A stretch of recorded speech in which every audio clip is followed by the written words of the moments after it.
Okay, एक छोटी सी prayer से शुरू करते हैं जो कि गुरु से संबंधित है ना। ब्रह्मानंदम परम सुखदम केवलम ज्ञानमूर्तिम द्वन्द्वातीतं गगनसदृशं तत्त्वमस्यादिलक्ष्यम् एकं नित्यं विमलमचलं सर्वधी साक्षिभूतं भावातीतं त्रिगुणरहितं सद्गुरुं तन्नमामि, सद्गुरुं तन्नमामि। तो सभी गुरुओं को याद करते हुए, सभी जो इस परंपरा के धारक वाहक रहे, सभी उन ऋषि मुनियों को हम नमस्कार करते हुए शुरू करते हैं। तो हमारा जो टॉपिक है वो बेसिकली गर्भ संस्कार है। और वैद्यराज, आप अपने आप को इंट्रोड्यूस कीजिए। तो मेरा नाम वैद्य शेफाली है और मैं हैदराबाद व इंदौर दोनों जगह पे प्रैक्टिस कर रही हूँ। बहुत बढ़िया जी। तो अभी हम लोग बात करेंगे थोड़ा कि कैसे प्रेगनेंसी में क्या क्या होता है, उनकी मानसिक स्थिति व उनकी शारीरिक आवश्यकताएं, उसके बारे में, और भावनात्मक आवश्यकताओं के बारे में, और जैसा आयुर्वेद में बताया है वो, और जैसा मैंने एक्सपीरियंस किया खास तौर से मेरी बहन के साथ कि उसके दोनों डिलीवरीज के समय में मुझे रहने का एक स्वर्णिम अवसर मिला, और उसकी जो डिलीवरीज हुई है वो नेचुरल बर्थिंग हुई है और वो भी पानी में हुई है। जहाँ तक मुझे आपके बारे में पता है, ये तो आपकी पर्सनल फैमिली एक्सपीरियंसेस हैं, बट आपको आई थिंक 5-7 साल का एक्सपीरियंस तो है ये सब चीज। जी, वंडरफुल, प्लीज कह रहे हैं। तो इसी से संबंधित हम बात शुरू करते हैं कि बेसिकली जो प्रेगनेंसी का पीरियड है वो ऐसा समय है जब पूरे फैमिली को एक अपॉर्चुनिटी मिलती है उसकी सेवा कर पाने की। तो है ये नेचुरल स्टेट, ये कोई बहुत अजीबोगरीब स्टेट नहीं है, ये नेचुरल स्टेट है। लेकिन ये नेचुरल स्टेट सभी को मौका देता है कि उस प्रेग्नेंट वुमन की, या एक्चुअली प्रेग्नेंट कपल का है तो उनको कैसे वो बूस्ट कर पाए, उनकी मनस्थिति में कैसे बढ़ोतरी हो, कैसे वो एक दूसरे को और अच्छा समझ पाए, इसके लिए सेवा का बहुत अच्छा मौका है। तो थोड़ा सा मैं शेयर करूंगी कि इस पूरे डिस्कशन में मैं यही चर्चा करूंगी कि प्रेगनेंसी एक नेचुरल स्टेट होती है, और गर्भ संस्कार जिसके बारे में एक्चुअली आयुर्वेद में बात किया है वो उसका स्थान कितना महत्वपूर्ण है, और ऐसी चीज है जो अनंत काल तक अपनी वैल्यू बनाए हुए।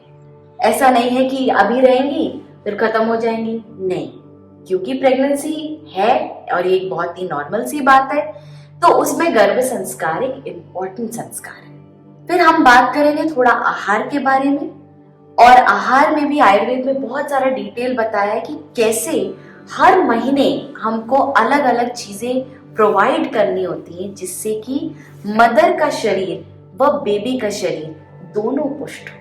तो ईट एनीथिंग एनी टाइम, ये बात पूरी तरह सही नहीं है। Eat with awareness. वैसे ही फिर हम विहार के बारे में बात करेंगे और इमोशनल वेलबींग के बारे में बात करेंगे। तो मानव के अनेक स्टेजेस ऑफ लाइफ में बहुत सारे ऐसे मौके आते हैं जो वो सिर्फ शारीरिक रूप से ही नहीं इवॉल्व हो रहा है, लेकिन मानसिक रूप से भी इवॉल्व हो रहा है ना। और सेवा का जो मौका है वो खास तौर से कब कब पड़ता है, जब ह्यूमन बीइंग का बेबी होता है तब से।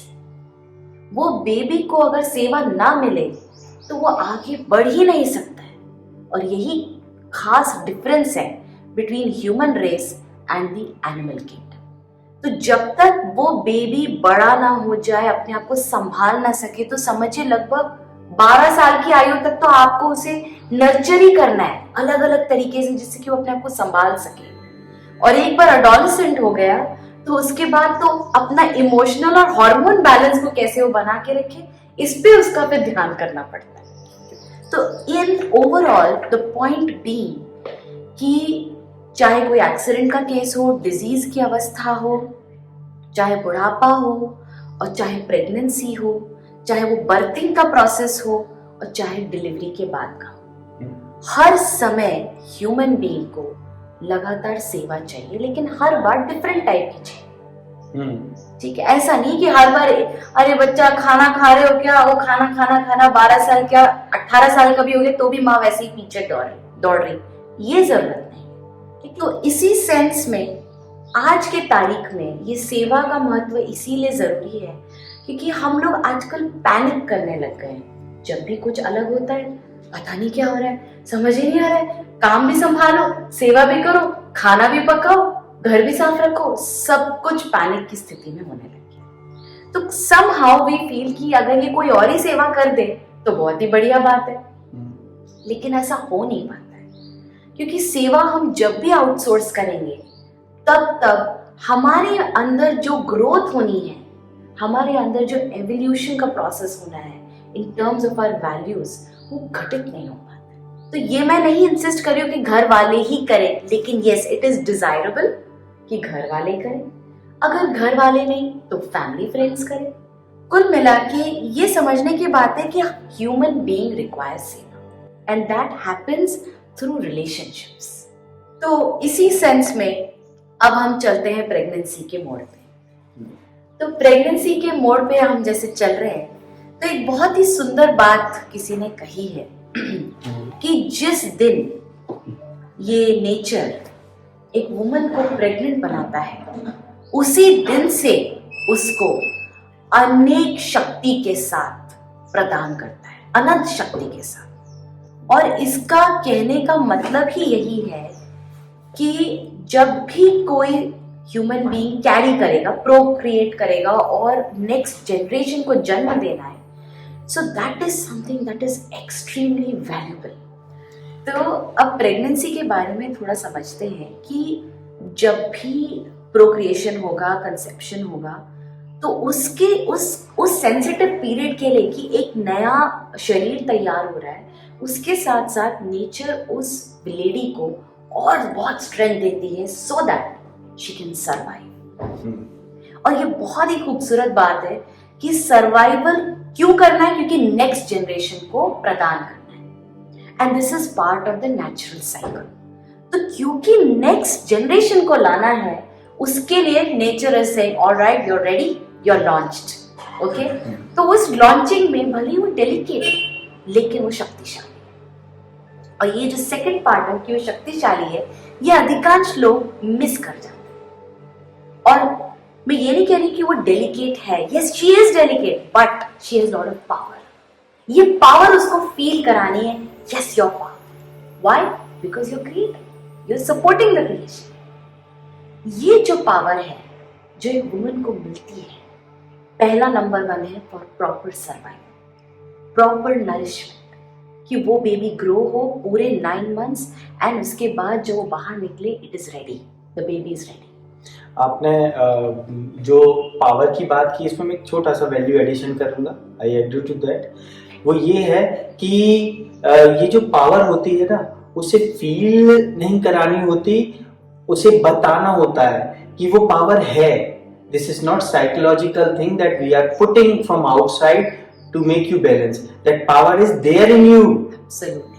और मैं अगर उसका केमिकल फॉर्मूला बताऊं तो CH4, PCH4 इसी तरह से कोई केमिकल होता है, वो एक न्यूक्लियर बॉम्ब की एनर्जी होती है, बहुत छोटे मात्रा में कब होती है, एक स्त्री में जनरेट होता है वो रसायन जब वो प्रेग्नेंट होती है, ताकि वही न्यूक्लियर से सारी एनर्जी बच्चे को मिलती रहे।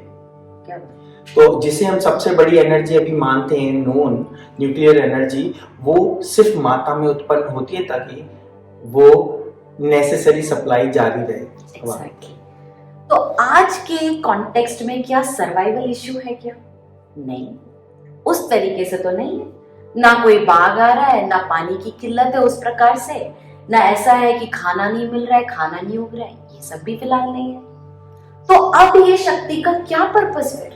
अब सर्वाइवल इश्यू तो है नहीं, बढ़िया से सुरक्षित है, कोई बाघ नहीं आ रहा, कोई चीता नहीं आ रहा, कोई भालू नहीं आ रहा है ना, ना पानी ढूंढने जाना है, पानी भी उपलब्ध है, ठीक, ना खाना ढूंढना है, खाना भी उपलब्ध है। तो अब क्या चीज है इस पावर का रोल?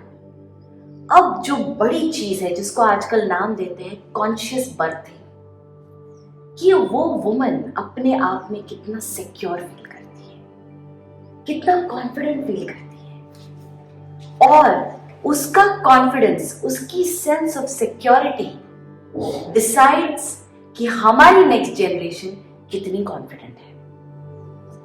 अगर एक वुमन स्पिरिचुअली उस जगह पे नहीं है कि वो कॉन्फिडेंस को फील कर पाए, देन रोल बनता है उस फैमिली का, उसके बेटर हाफ का, कि वो उस कॉन्फिडेंस को वापस बूस्ट करे, वो एनवायरनमेंट क्रिएट हो to make her feel yes you are a wonderful person, yes you are doing a wonderful work, tell me your needs, I am ready to listen.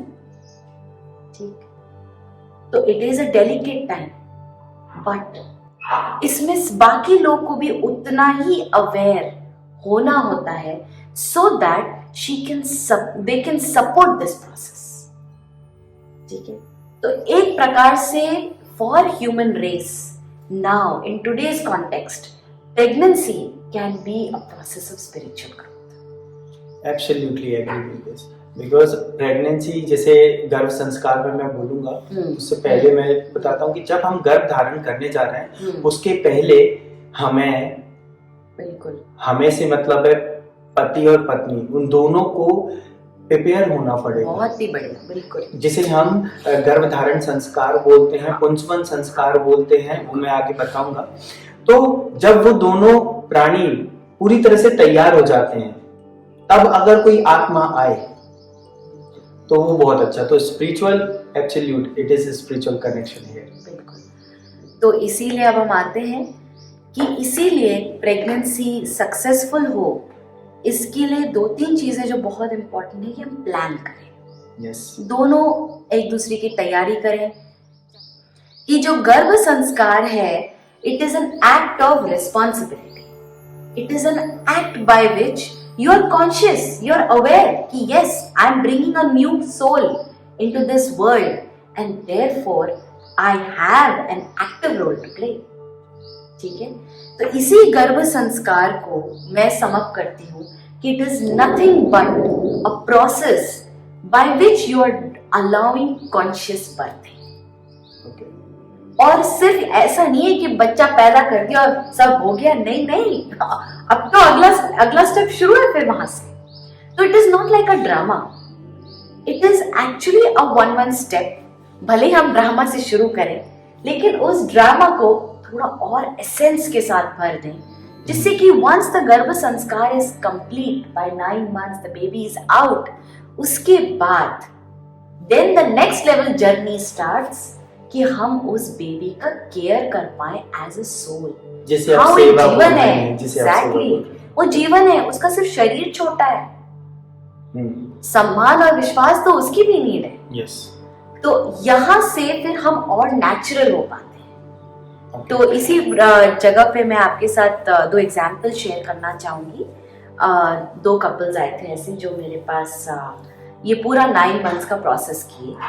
तो उनके साथ मेरी हर महीने बात हुआ करती थी, और हर महीने जो मैं उनके साथ काउंसिल करती थी आहार विहार प्लस देयर मेंटल स्टेट के बारे में।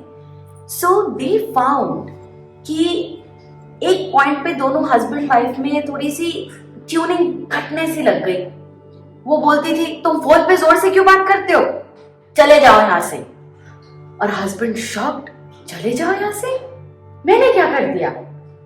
तो उसकी वाइफ ने मेरे से शेयर किया, मुझे ना अच्छा नहीं लग रहा है उसका बिहेवियर। मैंने कहा वो बिहेवियर अच्छा नहीं लग रहा है कि वो हैबिट अच्छी नहीं लग रही है? कौन सी चीज है जो तुमको इरिटेट कर रही है? वो ना तेज तेज फोन पे बोलता है, मुझे अच्छा नहीं लगता है।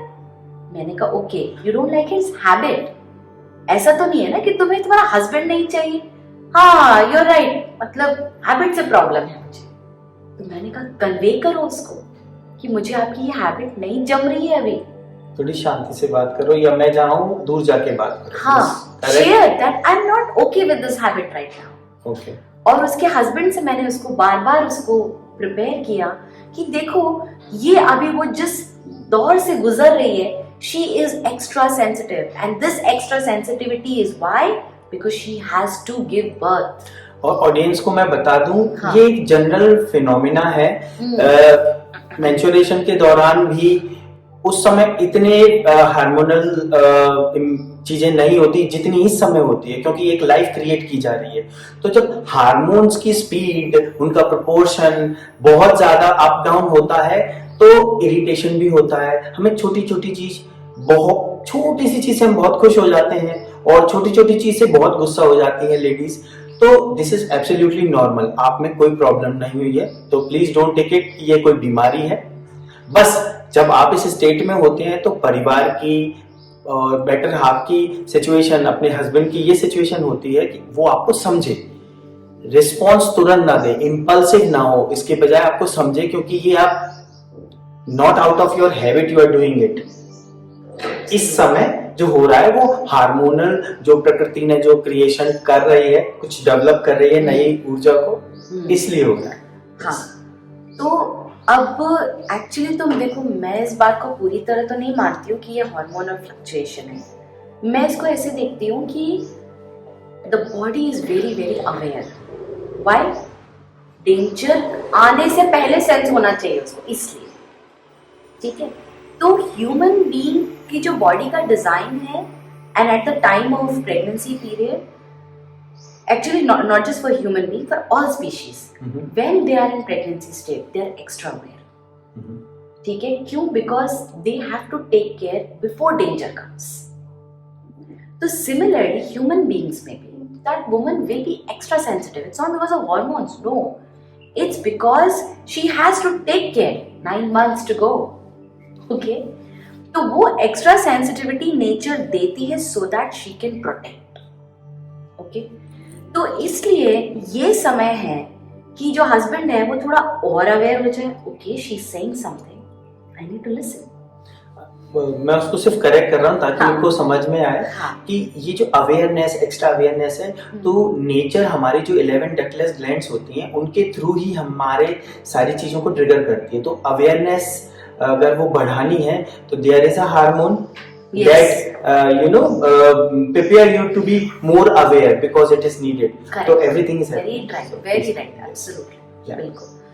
तो इसी सेंस में फिर मैंने उसके हस्बैंड से बात की। मैंने कहा देखो, उसको अभी ये चीजें नहीं ठीक लग रही है, तो you need to take care, है ना।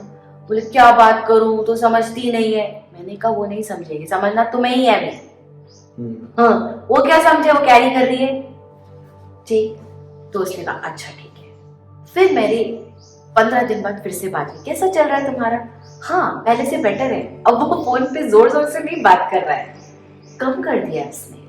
मैंने कहा okay, how are you having your feelings towards your husband now? या I am feeling quite normal. ठीक, फिर मैंने उसको बताया कि जब भी तुम्हारे अंदर कुछ भी ऐसा फीलिंग आए, instead of rejecting the person, you start sharing कि I am not okay with this particular habit। संवाद। Yeah, so you don't always have to say कि I don't like you। You can say I don't like this habit। Habit ऐसी चीज है जिसको बदला जा सकता है, लेकिन जब कहते हैं I don't like you, it means I'm rejecting you। मैंने कहा ये जो फीलिंग तुम्हारे अंदर आ रही है, यही फीलिंग तुम्हारे बेबी के पास भी जाएगी। ठीक, तो ये रिजेक्शन की फीलिंग उस बेबी के पास क्या जाता है कि मम्मा मुझे रिजेक्ट कर रही है। उसके पास ये नहीं जाती कि पापा इज बैड, उसके पास ये फीलिंग, उसके पास ये ट्रांसलेशन जाता है, mamma is not happy with me. Okay, तो उस टाइम पे तुमको हर बार अपने बेबी से बात करना है कि देखो कुछ चीजें है ना जो बाहर अच्छी नहीं चल रही हैं, तो मैं ना थोड़ा अप डाउन हो जाती हूँ, बट आई लव यू। मैं आपको, ये मेरे सेशन में होगा, लेकिन ये इतना इम्पोर्टेंट है ना। मैं बहुत सारी लेडीज को साउंड थेरेपी देता हूँ, उनको प्रेगनेंसी के दौरान संवाद पे मैं इतना ध्यान रखता हूँ कि आप ये मान के चलिए सारा एनवायरनमेंट खराब है, आपके हस्बैंड भी सपोर्टिव नहीं है, फैमिली पर्सन भी सपोर्टिव नहीं है, but it's your responsibility now. Try to keep yourself in such state कि जहाँ पे आपको बच्चे से बोलना है, जैसा आपने कहा कि बेटा ये कंडीशंस हैं जिन्हें मैं कंट्रोल नहीं कर पा रही हूँ, but you don't worry, your mom loves you so much that whatever happens I will be with you. तो वो कहेगा ओके, क्योंकि उसे बस वो पहुंच जाएगी। तो ये संवाद इतना महत्वपूर्ण है कि ये संवाद हम माँ बच्चे से नहीं कर रही है, ये संवाद प्रकृति तक जा रहा है। मतलब ये क्वेरी, ये मैसेज प्रकृति तक जा रहा है कि माँ कह रही है this is what I want existence for my baby. तो संवाद इतना महत्वपूर्ण है। बिल्कुल सही बात है, बिल्कुल। Taking care of the foetus emotionally, जैसे मैंने एग्जांपल दिया है ना। फिर जैसे कि एक सेरेमनी होती है welcoming the soul in the 4th month. तो पूरे इंडिया में देयर इज वन सेरेमनी जो करते हैं, आई डोंट नो 4th में करते हैं कि 6th में करते हैं, वो 3rd में भी करते हैं, 7th में भी करते हैं, उसे पुंसवन संस्कार बोलते हैं। पुंसवन संस्कार तो हाँ वो 3rd में होता है या 7th में होता है? पुंसवन संस्कार is before conception and it can be continued till the first 3 months of pregnancy. वो मैं बोल रहा हूँ 3rd and 7th में जो according to गर्भोपनिषद, हाँ, उसमें ये बताया गया है कि गर्भ धारण संस्कार उसके पहले होता है। पुंसवन को पहले भी कर सकते हैं क्योंकि आपको संतान की इच्छा है, जैसा कि रामायण में ऐसा मेंशन है कि उन्हें पुत्र की आकांक्षा थी तो उन्होंने वो किया था। पुंसवन संस्कार इस, चलो इसे मैं एक्सप्लेन कर, आयुर्वेद में पुंसवन बताया है। तो पुंसवन संस्कार आयुर्वेद में जैसे वो जो इमोशनल इंस्टेबिलिटी है ना, तो पुंसवन संस्कार गर्भाधान से पहले करते हैं so that she feel strong. अब ये बहुत ही ब्यूटीफुल बात है कि पुंसवन संस्कार एक्चुअली इसलिए किया जाता है so that she feels mentally strong. जो लोग पुंसवन संस्कार कर पाते हैं, और ये बहुत रेयर हो गया क्योंकि बनाने में इतनी टाइम हो जाती है कि वो हो नहीं पाता है, लेकिन पुंसवन मीन्स कि आप पुंसवन, पुंस मीन्स बीज, ओके, समवन, पुंसवन मतलब उसको मैं कैरी करना चाहता हूँ।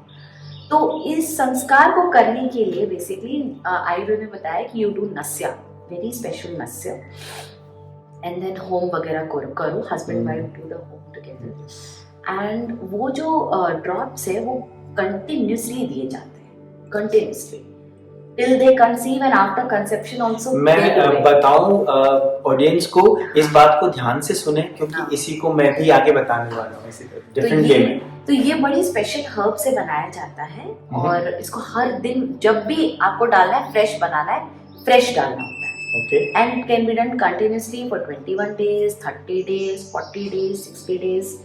एंड इसका मेजर इम्पैक्ट जो देखा गया है कि इससे महिला के अंदर जो स्ट्रेंथ है, मतलब मेंटल स्ट्रेंथ, वो बहुत बड़ी भी रहती है। तो जो लोग पुंसवन कराते हैं वो ये बात शेयर करते हैं कि उनको तो कोई इमोशनल फ्लक्चुएशन नहीं हुआ, तो चल रहे थे, ठीक है।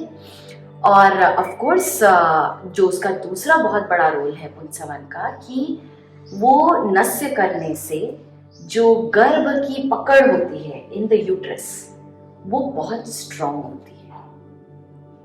तो ये दोनों चीजें बताई, वो बिल्कुल सही डायरेक्शन में हम जा रहे हैं। और ये वीडियो देखिए बनाया इसीलिए गया है कि जो आयुर्वेदिक प्रोसेसेस हैं, जो हमारी एंशिएंट प्रोसेसेस हैं, जिनको नकारा जा ही नहीं सकता और वो सबसे बेहतर प्रोसेसेस हैं, उसको हम एस्ट्रोलॉजी से कैसे जोड़े, हम कैसे इन दोनों को मिला के बेहतर परिणाम ला सकें। तो आप इसको ध्यान से सुनिए, आगे और भी आने वाला है ना।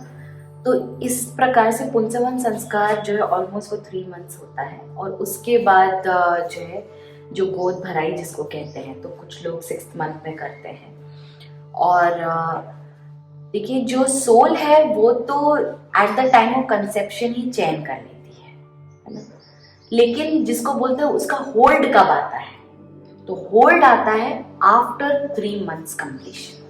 यस, ठीक है।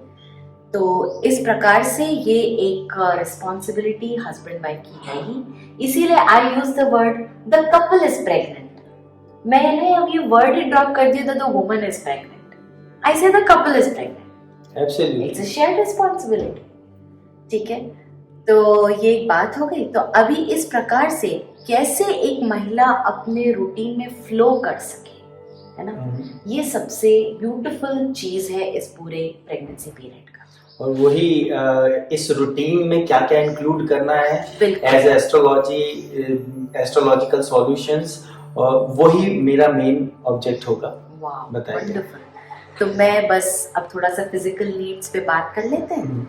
तो हाँ, इन एक वुमन में बहुत ज़रूरी है कि ड्यूरिंग प्रेगनेंसी उसका खुद का नरिशमेंट अच्छा हो, दूसरा ऐसा नरिशमेंट हो जो बेबी का नरिशमेंट अच्छा करे, तीसरा जो आगे चल के डिलीवरी के बाद प्रॉपर मिल्क सप्लाई हो पाए, और आखिरी कि पूरी प्रेगनेंसी अनीमिया फ्री हो, पांडुता से मुक्त हो। ठीक है, तो पांडु ना आए इसके लिए मानसिक हेतु भी हो सकते हैं, मेंटल स्टेट डिस्टर्ब हो, यहाँ हो गए पांडु में। तो बहुत जरूरी है कि मेंटल स्टेट का भी उतना ही ध्यान रखें। तो अब क्या आहार है जो आयुर्वेद के अनुसार गर्भिणी के लिए उत्तम है ना? तो दूध है, मक्खन है, घी है, अनार है, फ्रेश फूड है, फ्रेशली कुक्ड फूड है ना, रीजनल सीजनल सब्जियां हैं, ये चीजें हैं जो एक प्रेग्नेंट वुमन के लिए बहुत ही ज्यादा सहयोगी साबित होती है। मैं एक बात आपसे जानना चाह रहा हूँ, इसमें ये जनरल एक लेमेन्स क्वेश्चन है कि ये करने के बाद क्या ऐसा होगा कि आजकल आप समझते हैं कि बहुत सारे एलोपैथी में और वहाँ पे बहुत सारे रसायन बाहर से दिए जाते हैं, तो क्या उन रसायन की कमी, मतलब वो रसायन की आवश्यकता नहीं होगी अगर हम ये सब कुछ करें, या उनकी जरूरत पड़ती है, प्रोएक्टिव वे में लेना चाहिए? और मोरओवर कि अगर ऐसी कुछ दवाएं, ऐसी कुछ औषधियां आयुर्वेद में हो और वो प्रैक्टिस में आ जाएं, क्योंकि जहां तक अभी तक देखा गया है कि एलोपैथी जो केमिकल्स है ना वो सिंथेटिक बने हुए होते हैं और वो हार्मफुल होते हैं, ये सुनने में आया है। आई एम नॉट अवेयर कि कितना सही है, आप इस पे क्या कहते हैं? तो बिल्कुल मतलब इसमें ऐसा है कि मुझे लगता है हर साइंस की ना अपनी कोई स्ट्रेंथ होती है। ओके। तो मैं आजकल एलोपैथी के लिए एक वर्ड यूज करती हूँ, वेस्टर्न मॉडर्न मेडिसिन। ओके। तो जो वेस्टर्न मॉडर्न मेडिसिन है या एलोपैथी है, इसका रोल है टू प्रिवेंट इमरजेंसी। ओके। ठीक, या to prevent any survival issues. Okay. इसमें ये लोग अच्छे से हैंडल करते हैं। परफेक्ट। तो उससे रिलेटेड जितना भी जरूरी है उतना किया जाए, और उसके आगे आयुर्वेद की महारत है to maintain balance from mind to food to lifestyle. जैसे कहा जाता है ना कि आपको फॉलिक एसिड ये वो लेना ही है, मतलब first day you went to the doctor and doctor says ये लेना ही है without even checking the blood report की क्या क्या कमी है। तो उसका तो हाँ, उसका आंसर मैंने अभी ऐसा सेट किया अपने लिए कि देखिए अभी हमारा जो राष्ट्र है वो फिलहाल मॉडर्न वेस्टर्न मेडिसिन को as the national method of health care मानता है। तो उसके पॉलिसी के अनुसार हमको चलना होगा, हम उसको डिनाई नहीं कर सकते क्योंकि हम इस नेशन में रहते हैं। ग्रेट। तो अगर उस नेशन की पॉलिसी में लिखा है कि या we follow the allopathic standard guidelines, then वो जो गाइडलाइंस बताते हैं वो मिनिमम तो फॉलो करना बनेगा ही। ठीक है, उसके साथ में हम क्या कर सकते हैं, that is what our options are.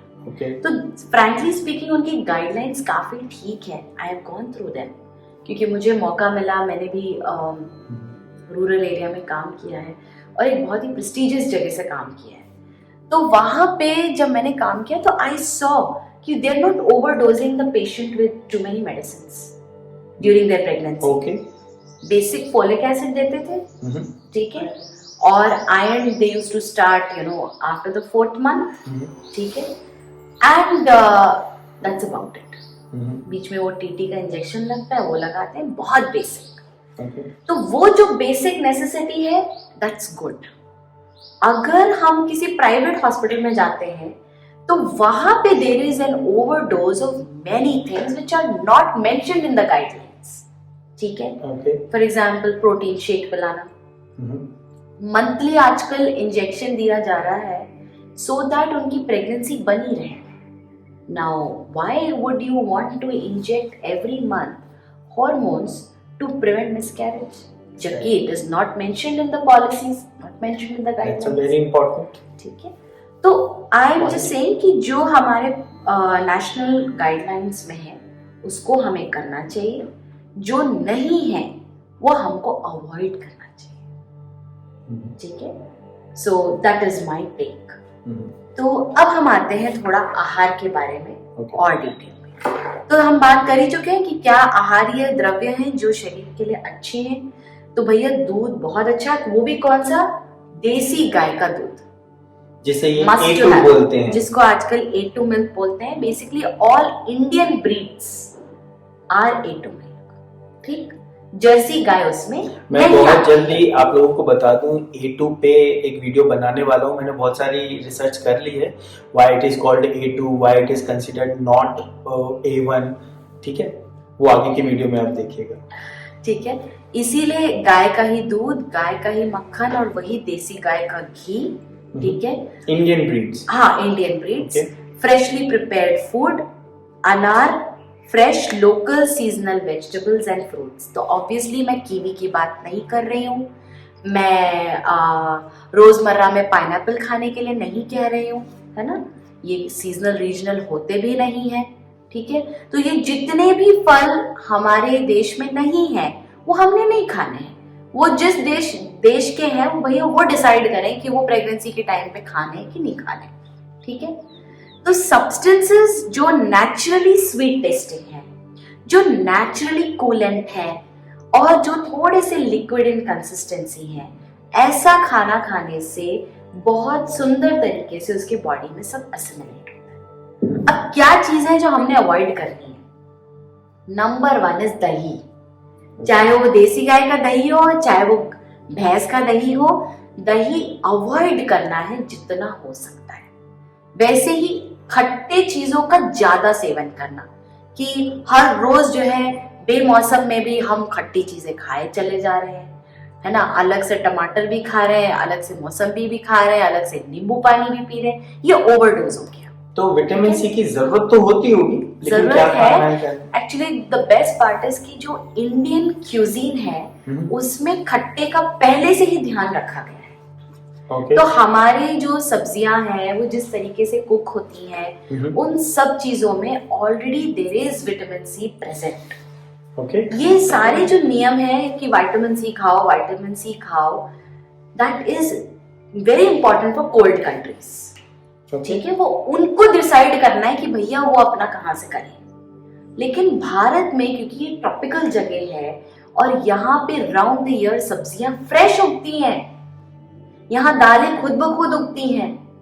ठीक, तो हमको इसका ध्यान इसीलिए अलग से देने की जरूरत नहीं पड़ती है.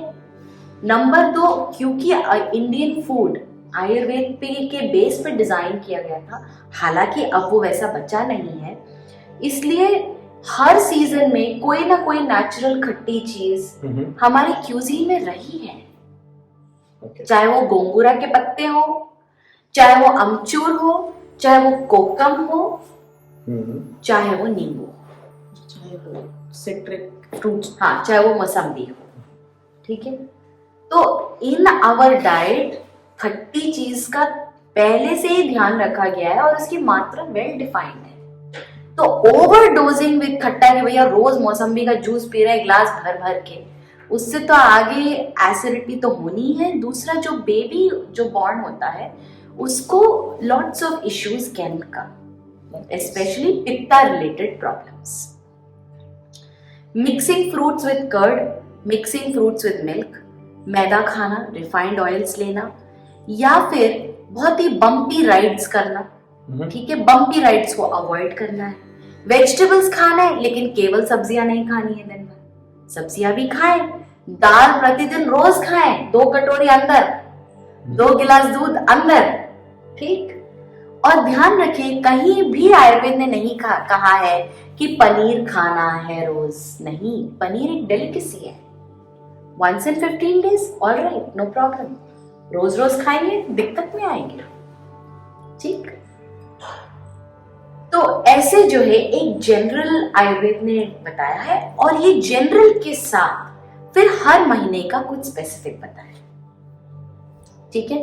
तो स्पेसिफिक चीज़ों को मैं बहुत ब्रीफली गुजरती हूँ कि जैसे कि फर्स्ट मंथ में बताया गया है कि जितना हो सके दूध का कंजम्पशन करें और जितना मतलब दूध विद राइस, दूध विद रोटी, दूध विद दलिया, है ना, इस प्रकार का। और सेकंड मंथ में भी प्रायः ऐसा ही हो, कूल खाने हो, बहुत स्पाइसी, चटपटा, ये और वो, ये चीजों का कंजम्पशन बैलेंस किया जाए विद कूलिंग फूड्स, ठीक है। एंड वेरी इंटरेस्टिंग थिंग कि हर मंथ में एक स्पेशल ड्रिंक बताई है। जैसे कि फर्स्ट 1 मंथ में एक हर्ब है बला, जो स्ट्रेंथनिंग होती है, तो बला का बॉइल्ड मिल्क उसको पीने के लिए कहा है। सेकेंड मंथ में शतावरी, मुलेठी, बिदारी, बला, इनसे प्रोसेस करके दूध को पीने के लिए कहा है। तीसरे महीने में भी लगभग वही दूध कंटिन्यू करने के लिए कहा है और खाने को थोड़ा सा चेंज करने को कहा है। कैसे? उसका थोड़ा कंसिस्टेंसी थिक करने के लिए कहा है कि खाना और थिक हो, लेस लिक्विड मोर थिक। और ये जितनी भी चीजें बताई हैं, ये स्पेशल ड्रिंक्स, ये सारी ऐसी हैं जो प्री मैच्योर ब्लीडिंग को प्रिवेंट करती है, ठीक है। तो इनडायरेक्टली हम यूट्रस का भी ध्यान रख रहे हैं, हम उसका ओवरऑल नरिशमेंट का भी ध्यान रख रहे हैं। और तीसरी चीज आती है, भैया क्रेविंग्स का कैसे ध्यान रख रहे हैं? अब वो तो दूध नहीं पीना चाहेगी अगर उल्टियां आ रही होंगी, तो तब क्या करेंगे? तो फिर हम आहार ऐसा तैयार करेंगे जिससे कि उसकी उल्टी ना हो, ठीक है। अब आप बोलेंगे ऐसा आहार माने क्या? तो जैसे लैया हो गई, ठीक है, जैसे मुरमुरे हो गए, मखाने हो गए, हम इनको यूज करेंगे खाने में। तो वो दूध का जो भी कमी आ रही है उसको सप्लीमेंट कर नहीं, ऐसा तो नहीं है। फिर वो सप्लीमेंट तो दूध से ही मिलता है, लेकिन अगर वो बहुत दूध कंज्यूम नहीं कर पा रही है तो you have to take the backing of cereals, grains का सपोर्ट लेना पड़ता है, ठीक है। तो इसीलिए इस तरह की चीजों को बताया है कि लैया, मुरमुरा, मखाना, इसको लो। एंड ये ऐसी चीजें हैं जो उल्टी को कम करती है नेचुरली, ठीक है। तो जैसे अपन वो नहीं बनाते हैं भेल, अब इमेजिन करिए भेल without lal mirch and without too much of hari mirch, और उसको आप खाएं। उसमें ये सेव वगैरह डाल सकते हैं क्या? ना, सेव ना चलने वाला है। इंदौरी लोगों को तो सेव की क्रेविंग होती ही है। ये जितने भी सेव हैं, अगर आप इसका थोड़ा प्रोसेस में जाएंगे तो एक तो इट इज बेसन, और बेसन के साथ बहुत सारी मिर्ची, और कई बार लोग सोडा डालते हैं इसको बनाने से। Yes. Soda one of the major reasons for creating hyper acidity. और बेसन लाल मिर्च का कॉम्बिनेशन ऐसा है, वो पित्ता को बढ़ाएगा, वो पित्त और बढ़ेगा। उस समय तो अच्छा लगता है, खा लिया बहुत अच्छा लग रहा है, लेकिन वो खाने के बाद कभी कॉन्स्टिपेशन हो रहा है, कभी यहाँ पे खुजली आ रही है, ये जो लैया के साथ और क्या किया जाए, आप अगर ऐसा कुछ बताएं। जैसे कि स्वाद का ध्यान भी रखना है, स्वाद का ध्यान रखना। तो जो भी सीजनल रीजनल सब्जियां आ रही है जो हम खा सकते हैं उस सीजन में, और जो बिना पकाए भी चल सकती है, उसको आप डाल के, जैसे खीरा हो गई, ककड़ी हो गई, प्याज हो गई, टमाटर अगर वो सीजन का है तो बिल्कुल डालें। अगर नहीं है तो यूज अदर फॉर्म्स ऑफ खट्टा। फॉर एग्जाम्पल गोंगूरा के फ्लावर्स का पाउडर बनता है, and it is fantastic, perfect, ठीक। सिमिलरली कोकम मिलता है, कोकम का जूस निकालिए, इंस्टेड ऑफ यूजिंग इमली उसका जूस मिला लीजिए। इमली इज नॉट गुड, इमली टू अवॉइड, क्योंकि वो अगर रेनी सीजन के थ्रू हमारा फर्स्ट ट्राइमेस्टर चल रहा है तो definitely it is very tough, okay. इसलिए आयुर्वेद में बताया है कि आपका कंसेप्शन का टाइमिंग ऐसा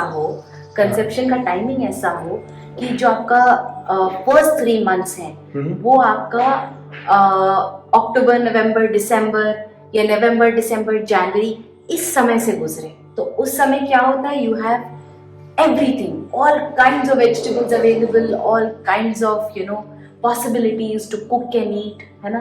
एंड वो एक टफ टाइम चल रहा होता है फर्स्ट 3 मंथ्स, क्योंकि बॉडी इज एडजस्टिंग, और उस टाइम पे अगर आपके पास चीजों की अवेलेबिलिटी ना हो, मौसम भी सपोर्टिव ना हो, तो उससे और दिक्कत होती है, ओके, तो ये वो वाली बात है कि आप इसे प्लान ही करें हाँ, तो ज्यादा अच्छा होगा। डेफिनेटली। ओके, बिल्कुल प्लान करेंगे तो आपके फर्स्ट 3 मंथ्स आप चूज कर पाएंगे कि हाँ आई वांट कि यार अक्टूबर नवंबर दिसंबर ये टाइम पे मेरा फर्स्ट 3 मंथ्स गुजरे, तो उससे बॉडी की स्ट्रेंथ बनी रहती है, वो मौसम भी सपोर्टिव होता है ना।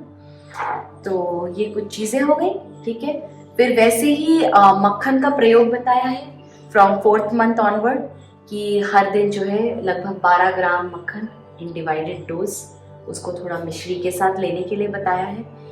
तो इस प्रकार से डिफरेंट फॉर्म्स ऑफ डाइट और उसके साथ में उसकी जो भी मनपसंद चीजें हैं उसका हमें ख्याल रखना ही है। अगर वो कह रही है कि मुझे चटपटा खाना है, तो जो घर के लोग हैं वो फिर ऐसे इंग्रेडिएंट्स यूज करें जो कम से कम हार्मफुल, जिससे एसिडिटी ना बढ़े। जैसे आपने बोला जैसे सेव है, तो सेव मार्केट के बजाय घर में बना लें, घर में और हरी मिर्च और लाल मिर्च के बजाय काली मिर्च के ब्लैक पेपर यूज करें। करेक्ट, ठीक है, लौंग और ब्लैक पेपर यूज कर सकते हैं, okay. है ना। वैसे भी their dose is very less, less, but at least prepare at home. वो रिफाइंड ऑयल में बनाते होंगे, आप अपने घर के कच्ची घानी के तेल में बनाइए उसको, ठीक, ये तो हमारे हाथ में है ना। तो ये जब हम बनाएंगे तो वो तो डेफिनेटली उतना एसिडिटी नहीं करने वाला है। देखिए, जैसा कि अभी मैडम ने बताया कि husband and wife are pregnant, not just lady pregnant, तो मुझे लगता है ये वाले एस्पेक्ट में फैमिली इज ऑल्सो प्रेग्नेंट। हाँ। क्योंकि फैमिली को ये काम करना होगा, आपकी कोई भी भाभी है या जो भी फीमेल रिलेटिव्स हैं या जो भी है, तो उनको ये इन बातों का ध्यान रखना होगा। तो या मेल रिलेटिव्स हैं उनको वो चीजें अवेलेबल करानी होगी, हर एक को अपनी जिम्मेदारी देखनी होगी, because family is pregnant. Absolutely. तो मैं तो आजकल सबको यही बोलती हूँ कि देखो, अगर हस्बैंड ने कुकिंग नहीं सीखी है ना, तो थोड़ा देख ले यूट्यूब और थोड़ा सीख ले भाई, है ना भाई। या अपनी दादी और नानी के पास थोड़ा ज्यादा रह ले, बहुत सारी टिप्स यूट्यूब से अच्छी मिल जाएंगी। अगर ऐसा अवसर है तो बहुत अच्छी बात है ना। तो इस प्रकार से उसकी इच्छाओं का भी ध्यान रखा जाए और उसको मॉड्यूलेट किया जाए। तो जैसे कि मैं कहती हूँ कि कोई एक प्रेग्नेंट कपल आया था, भाई मैं तो रोज सेव खाती हूँ क्योंकि उसके बिना मेरा मन ही नहीं होता है, ठीक है, मुझे तो पानी पूरी की याद आती है। तो मैंने उनके फैमिली को रिक्वेस्ट किया कि आप एक काम कीजिए, ऑर्गेनिक धनिया और ऑर्गेनिक पुदीना कहीं से मंगवा लीजिए, घर पे उसके पानी गमले में यूज सकता है। हाँ, गमले में भी यूज सकता है। मान लो मौसम नहीं है, तो क्या करेंगे, मान लो हम अपार्टमेंट में रहते हैं तो कहाँ से उगाएंगे उस समय तो तुरंत चाहिए, ठीक। तो फिर जो है आप वो ले आइए और घर में बनाइए उसको, ठीक। खट्टा करने के लिए थोड़ा सा गोंगूरा फ्लावर्स का पाउडर या थोड़ा कोकम, थोड़ा नींबू, इस तरह का यूज कर दीजिए, अदरक का यूज कर दीजिए, जिससे कि वो जो पानी तैयार होगा वो एसिडिटी नहीं करेगा। कोकम ये क्या है? कोकम एक फ्रूट है और ये मलाबार एरिया में मिलता है, केरल में, कर्नाटक में, गोवा में, गुजरात में भी बहुत खाते हैं। हाँ, गुजरात में खाते हैं, महाराष्ट्र में बहुत खाते हैं, coastal area. Okay, coastal area का फ्रूट है। हाँ, कोस्टल सिट्रिक फ्रूट। हाँ, या सिट्रिक, करेक्ट, ठीक है।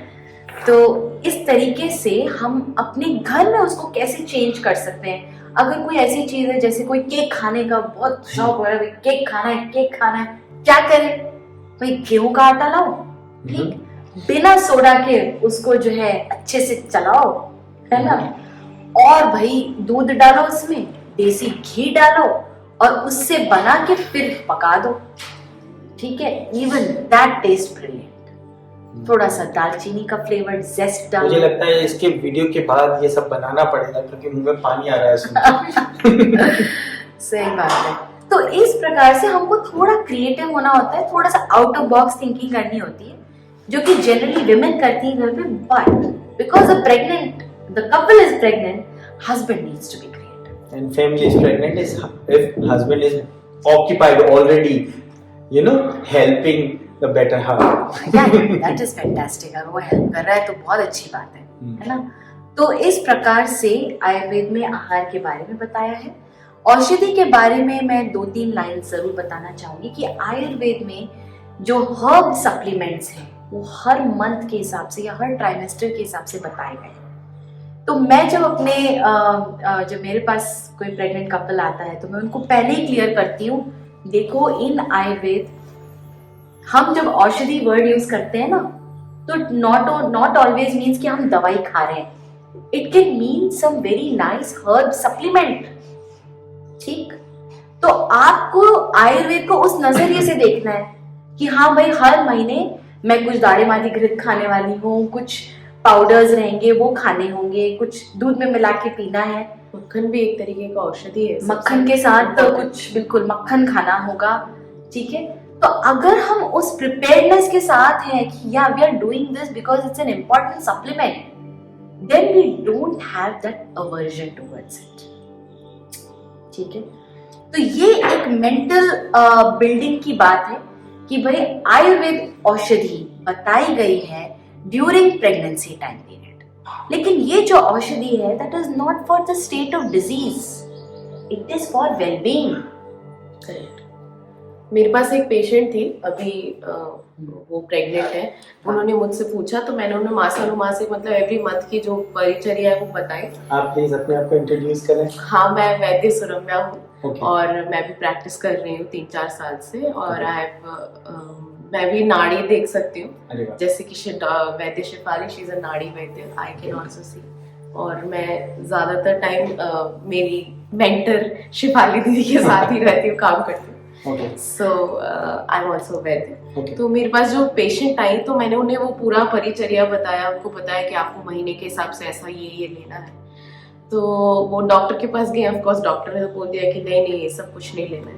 तो शी अवॉइडेड ऑफ कोर्स, क्योंकि डॉक्टर फर्स्ट है. मैंने भी उनको ये कहा था कि आपके जो भी डॉक्टर बोले वो जरूर सुनना, ठीक है, but try to do what I am saying, it's very important.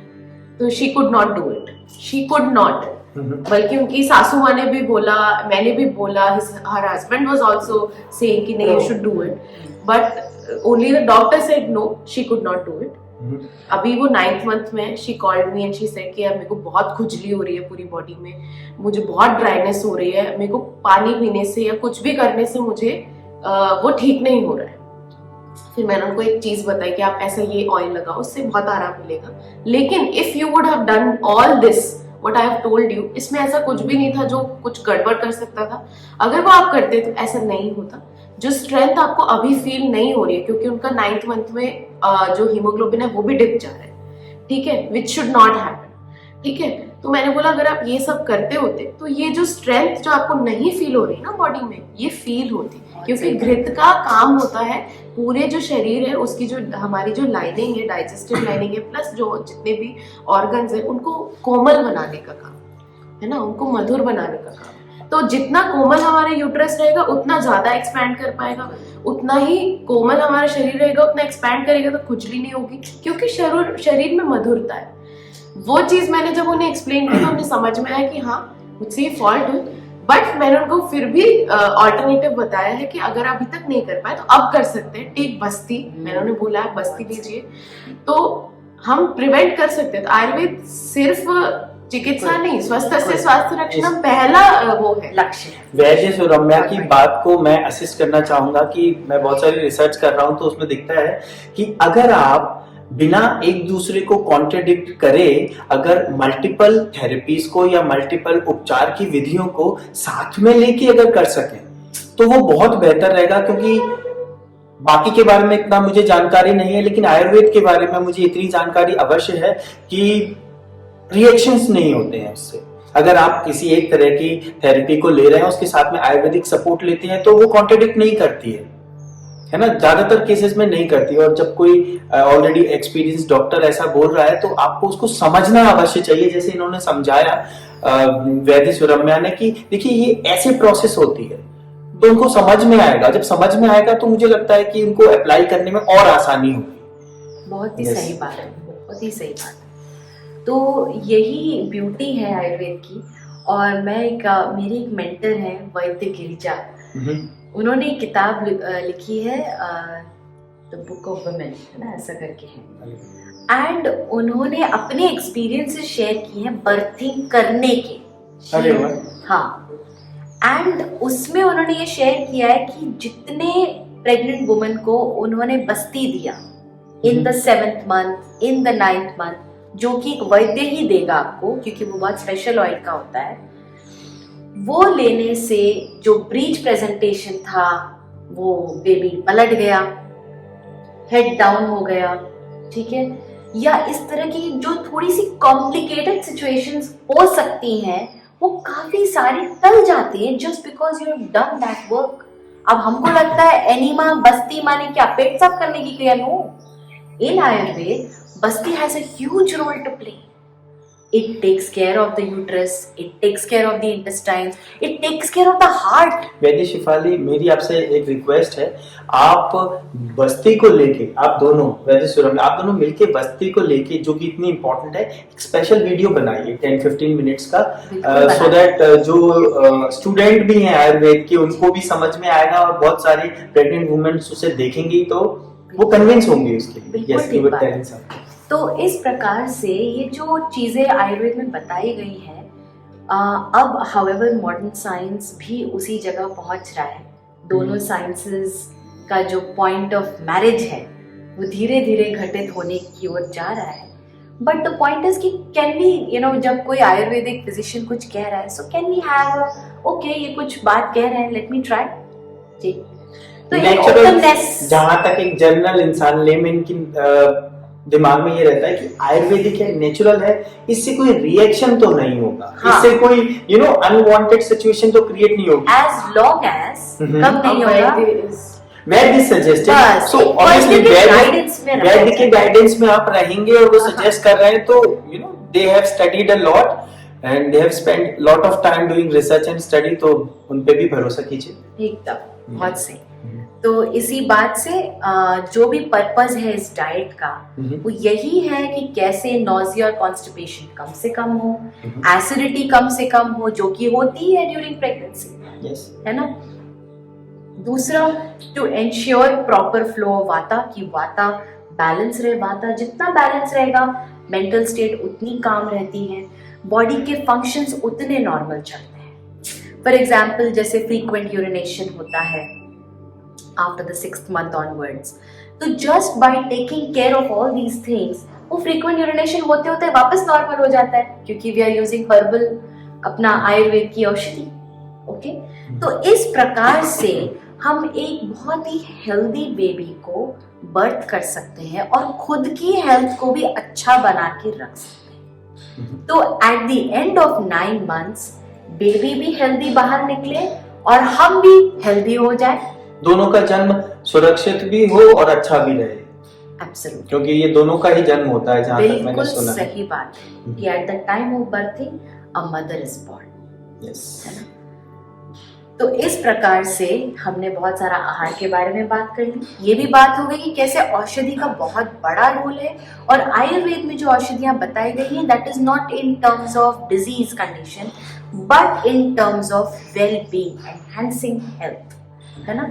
फिर हम आते हैं विहार माने लाइफस्टाइल के बारे में। तो इसके बारे में यही है कि एक कैसे हार्मोनियस फ्लोइंग रूटीन हो, है ना। तो क्योंकि हमने बात की कि गर्भवती पहले से ही एक्स्ट्रा सेंसिटिव रहती है, तो हमें उसकी एक्स्ट्रा सेंसिटिविटी को गाइड करना है। कैसे? कि भाई हम उसको पूछें what is it that you feel like doing. So जो हस्बैंड है वो पूछे what is it that you would like to do, क्या करने का मन कर रहा है, या तुमको क्या फील हो रहा है। तो अगर वो कह रही है बहुत लेथार्जी फील हो रहा है, want to do something, okay walking चले क्या, let's go for walk. Walking नहीं, अच्छा चलो shall we go around to meet people, कोई गार्डन में जाए, थोड़ी सी गार्डनिंग करें क्या। तो इस तरीके से प्रेग्नेंट वुमन को हमें आइडिया सजेस्ट करने होते हैं। ये ट्राई करना चाहोगी क्या, ये ट्राई करना चाहोगी क्या, ये ट्राई करना चाहोगी। तो देन शी स्टार्ट्स फीलिंग कि उसकी अंदर की आवाज क्या कह रही है। ठीक है, सिमिलरली ये टाइम बहुत क्रिएटिविटी का पीरियड रहता है। Would you like to create something, कुछ क्रिएटिविटी का काम करना है, कुछ तुम अपना नया काम शुरू करना चाहती हो। तो बहुत सारे लोग, बड़ी इंटरेस्टिंग बात है, एक आई नो दिस पर्सन, उन्होंने अपना पूरा बिजनेस का setup during her pregnancy, and उन्होंने कहा इतना मैं काम करती थी। वो child is going to be natural MBA, natural entrepreneur, बिल्कुल। तो शी सेड कि मुझे थकान ही नहीं होती थी, मैं डब्बे बना रही हूँ, पैकिंग कर रही हूँ, वजन कर रही हूँ, सामान रख रही हूँ। मैंने पूरी अपनी जो जगह है ड्यूरिंग प्रेगनेंसी उसको पूरा सेट किया। तो इट जस्ट मीन्स कि हम जो आसपास के लोग हैं, अगर वो महिला खुद नहीं सोच पा रही है तो लोग उसको फैसिलिटेट करें। अच्छा, what would you like to do? तुम अपना कुछ काम करना चाहती हो क्या? तुम्हें सिंगिंग करने में मन लग रहा है क्या? Do you want to go into art kind of thing? What is it that you would like to create? ठीक, तो इस तरीके से उसकी जो एनर्जीज हैं वो उस तरफ चैनलाइज होती है। Wonderful, wonderful. तो इस प्रकार से उसका रूटीन सजाने में उसकी हमें हेल्प करनी होती है। करेक्ट। मान लो she is not okay with cooking, okay, तो दैट मीन्स कि we need somebody to support. ठीक, जैसे बहुत ज्यादा स्मेल से अच्छा नहीं लग रहा है वो, या चाकू की आवाज से इरिटेशन होती है, कुछ हो सकता है, कुछ भी हो सकता है। I am going to explain all this things. हाँ, तो अगर इस तरह का कोई भी फीलिंग आ रहा है तो नोबडी, घर वाले बोलते अरे इसमें क्या हो रहा है? अरे हो रहा है यार, what to contradict in this? ठीक, तो हमको सपोर्टिव होना है कि okay she is not able to do it, let's look for second option. ठीक, इस प्रकार से उसका लाइफस्टाइल सजाना है, और लाइफस्टाइल ऐसा सजाना है कि उसमें एक सिंक्रोनिसिटी हो, साइक्लिसिटी हो। हर दिन वो सवेरे समय से उठ पाए, हर दिन उसका नहाना हो पाए, हर दिन उसका खाना समय समय से हो पाए, उसका वॉकिंग हो पाए, उसके योगासन हो पाए। कितने सारे आसन बताए गए हैं फॉर डिफरेंट ट्राइमेस्टर्स, और वो करना जरूरी है अंडर गाइडेंस। तो कोई बढ़िया योगा टीचर के संपर्क में आया जाए जो कि उसको डेली बेसिस पे फैसिलिटेट करे। और एक प्रकार से जब हम किसी के पास योगा सीखने जाते हैं ना, तो क्या होता है, वो हमारी एक आउटलेट होती है शेयरिंग करने की। वरना लोग क्या बोलते हैं, मैं तो खुद ही कर लूंगी योगा घर में। अरे बात ये है कि हम जब 4 लोगों से बात करते हैं, वो भी जो इतनी अच्छी चीज हमें सिखा रहा है, तो we feel even more motivated. जैसे बच्चों को स्कूल इसलिए नहीं भेजा जाता कि वो कुछ इन्फॉर्मेशन गैदर करें, इसलिए भी भेजा जाता है कि वो बहुत सारे लोगों से कैसे मिले, कैसे उनसे इंटरेक्ट करें, कैसे ग्रुप में रहना सीखें। तो आप अगर विजिट कर सकें योगा टीचर को, वो बहुत अच्छा होगा। एब्सोल्युटली, बिल्कुल बिल्कुल। तो इस प्रकार से इट इज इम्पोर्टेंट कि कुछ क्रिएटिव काम की ओर हम आगे बढ़े, एक सिंक्रोनस रूटीन हो, रूटीन स्थिर होना बहुत जरूरी है। देखिए, कभी कभार हमने नहीं नहाया, कभी कभार हमने एक्सरसाइज नहीं किया, कभी कभार हमने खाना नहीं खाया, इट्स ओके। लेकिन अगर हर दिन का रूटीन डिफरेंट है तो उसका असर ह्यूमन बीइंग के पूरे सर्कुलेशन पे पड़ता है, डाइजेशन पे पड़ता है, लाइफ क्लॉक, बॉडी क्लॉक कहते हैं, जिसको बॉडी क्लॉक कहते हैं, सर्केडियन रिदम जो जिसको हम कहते हैं, वो रिदम के साथ हमको अपने आप को सिंक्रनाइज करना है। तो पूरे फैमिली का एक ये इम्पोर्टेंट रोल है कि वो उसको हेल्प करे कि अगले 3 महीने में, फर्स्ट 3 मंथ्स में वो अपने रूटीन में कहीं पहुंच पाए। तो आई बिलीव हम पहले ये प्लान, सबसे पहले तो हम थैंक यू बोलेंगे वैद्य शेफाली को कि उन्होंने इतनी इन्फॉर्मेशन दी हमें, और हम प्लान कर रहे थे कि अलग अलग वीडियो बनाएं, बट इतनी सारी इन्फॉर्मेशन इन्होंने दी है तो बीच में मैंने अपने पॉइंट्स दिए।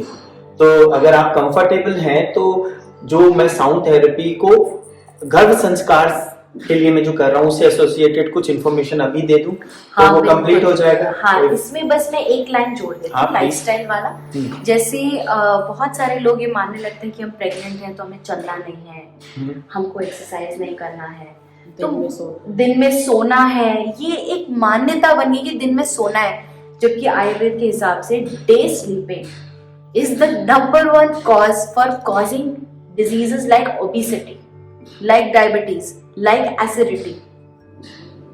तो day sleeping need to be avoided during pregnancy also. जितने भी मिसकंसेप्शन है इससे रिलेटेड, आई बिलीव ये उसके लिए प्रिपेयर होंगी और कोई ना कोई ऐसा चार्ट जरूर बनाएंगी या कुछ ना कुछ इंफॉर्मेशन वीडियो के माध्यम से आप लोगों को जरूर देंगे कि ये मिसकंसेप्शन है, इनको नहीं करना है। अगर आप श्योर नहीं है, आप डॉक्टर से बात करें, वैद्य से बात करें और उनके गाइडेंस में ही अपनी रूटीन को एस्टेब्लिश करें। बिल्कुल। और क्योंकि अभी हम साउंड थेरेपी की बात करने ही वाले हैं, तो 2-4 पॉइंट मैं और जोड़ देती हूँ कि sexual intercourse during pregnancy need to be avoided as much as possible। और देखिए, ये अवॉइड तभी हो पाता है जब दोनों हस्बैंड वाइफ इस थॉट के साथ सिंक्रोनाइज्ड है कि हाँ हमको एक न्यू जनरेशन को लाना है, तो ही ये हो पाता है। वरना ये मतलब then it would otherwise be very hard कि हम अपने आप को रोके कैसे। भैया रोकने वाली बात नहीं है, समझने वाली बात ज्यादा है इसमें। दूसरा जो इम्पोर्टेंट पार्ट है कि हम इंस्टेड ऑफ क्वारलिंग कि हमें कोई चीज पसंद नहीं है, हम लड़ाई कर रहे हैं, तो लड़ने के बजाय कितना हम सॉफ्ट कम्युनिकेशन करें। हमारा किसी बात पे डिसएग्रीमेंट है तो हम उस पर सॉफ्ट कम्युनिकेशन करें। मैंने इसे सॉफ्ट मीन्स विद फीलिंग्स। हाँ मैं तुम्हारे साथ हूं ही, बस इस बात पे अभी मेरा तुम्हारे साथ बन नहीं पा रहा है, लेकिन इसका मतलब ये थोड़ी कि मैं तुम्हारे साथ नहीं हूं। ठीक, तो ये जो हम कह रहे हैं हम साथ में, लेकिन उसका प्रमाण भी देना होगा। कुछ चीजें हैं जिसपे हम लोग अभी सहमत नहीं हो पा रहे, हम धीरे धीरे उसकी सहमति बिल्ड करेंगे।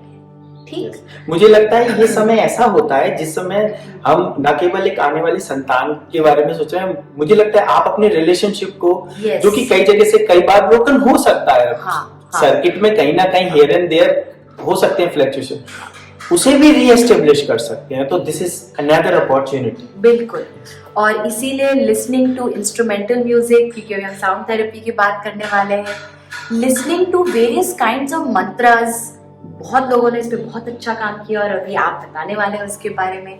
और कुछ बहुत अच्छी किताबें हैं, जैसे कि मेरी तो सबसे फेवरेट किताब है सेक्रेड बर्थिंग। इस किताब को मैं इतना लोगों को शेयर करी हूँ क्योंकि मैंने खुद इस किताब को पढ़ा ड्यूरिंग माई सिस्टर्स प्रेगनेंसी। मैंने भी उस किताब को पढ़ा और उसने भी उस किताब को पढ़ा। वो किताब एक मिडवाइफ ने लिखी है और उस किताब में उसने शेयर किया है कि कैसे उसने बर्थिंग प्रोसेस को फैसिलिटेट किया just by talking to mother and to the baby soul. कैसे उस टाइम वो मदर अपने बेबी से बात कर रही है कि okay are we ready for the process of birthing, let's do it. कैसे वो अपना बर्थिंग प्लान बनाती है during 6th month onward, 7th month onward, दोनों कपल मिलके सोचते हैं और साथ में वो मदर सोचती है कि how she wants to deliver. तो ये किताब बहुत खूबसूरत है, उसमें रियल स्टोरीज लिखी हैं written by a midwife herself. तो ये सेक्रेड बर्थिंग नाम है किताब का, ऑथर का नाम है Sunni card, she herself is a midwife. तो ये किताब मैं सबको रेकमेंड। मिडवाइफ माने जो दाई माँ, जो दाई होती है, दिलवाती हैं, जो यस, जो बर्थिंग के प्रोसेस को फैसिलिटेट करते हैं। ओके, ठीक, तो इसी के साथ मैं अपनी बात को यहाँ रोकती हूँ। एंड नाउ मुझे तो बहुत अच्छा लग रहा है शेयरिंग करके, मेरा फेवरेट टॉपिक है। मेरा नाम विवेक पाठक है और मैं एक प्रैक्टिशनर एस्ट्रोलॉजर हूँ। I call myself sound therapist and I help people to cut down their thought processes to make them happy ultimately। तो मैं साउंड थेरेपी एक वास्ट सब्जेक्ट है और इस सब्जेक्ट में अभी हम जो जुड़े रहेंगे, जिस बारे में मैं बात करूंगा वो होगा गर्भ संस्कार। और गर्भ का ये जो पूरा पीरियड है 9 months, I should call it 1 year because 1 month starting में इस कंसेप्शन से पहले और 1 month 2 months आफ्टर। तो मैं शुरू करता हूं, जैसा कि वैद्य शेफाली ने कहा कि ये कोई बीमारी का पीरियड नहीं है। तो मैं अक्सर जो साउंड थेरेपी देता हूं प्रेग्नेंट वुमेन्स को, तो सबसे पहले मैं उनसे ये कहता हूं कि ये वो समय है जिसे उत्सव के रूप में मनाना है। जब आप शुरुआत उत्सव के माहौल से, देखिए मेरा फेवरेट जो उत्सव है वो दिवाली है, अभी भी है, बचपन से था, अभी भी है। तो जब दिवाली पास आने लगती है ना, तो आई फील एक्सुबरेंट, प्रफुल्लित फील करने लगता हूं। तो हमें माइंडसेट को जब हम प्लान करें बेबी, तो इस तरह से रखना है कि भाई ये बहुत वंडरफुल फीलिंग होने वाली है और 7, 9 months 10 months में हम एक दूसरे से कैसे बात करेंगे, मैं ऐसे हो जाऊंगा, आप वैसे करना, जैसा प्लानिंग की बात कर रहे हैं, जैसा वैद्य शेफाली ने बताया। तो इसमें साउंड थेरेपी क्या करती है, तो मैं ब्रीफ इंट्रोडक्शन देता हूं साउंड थेरेपी के बारे में। बेसिकली एक डॉक्टर है, उनका नाम है ऑगस्टा फोर्स हिंडल। तो ये काफी उन्होंने रिसर्च की थी, सब तरह की डॉक्टरी, जब जिस टाइम में ये थी इन्होंने सब तरह की डॉक्टरी की।